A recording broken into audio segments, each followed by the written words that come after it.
We chose the Abyss batteries because of the sport. A lot of lithium battery companies out there, but when you call over there, you pick up the phone, you get a hold of Ryan, you get a hold of Nick, whoever you need to. These guys fish here local, they work here local, they live here local.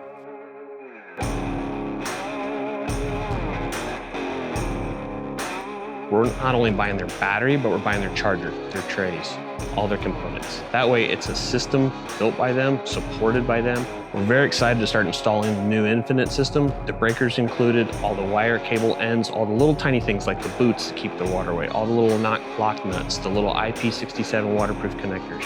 All that stuff really does make a difference, and it's nice for us to not have to source it. It comes with the battery as a kit. It's all contained in one. It's got fire suppression in there. Customers have Bluetooth to their phone, but they also have a display on their dash, you know? Not every guy wants to have his phone out there on the boat. So he can see that display on the dash, see what the battery's doing. When I met the guys at Abyss, I could tell that marine was their main focus. You could tell with the boat batteries, the trolling motor batteries, as well as the reel batteries, their focus was always on marine, the wetter environment, the harsh conditions. And it was nice to have a company that was their main priority, not just a division of. This is how we fish here and what we do here, and they're part of it.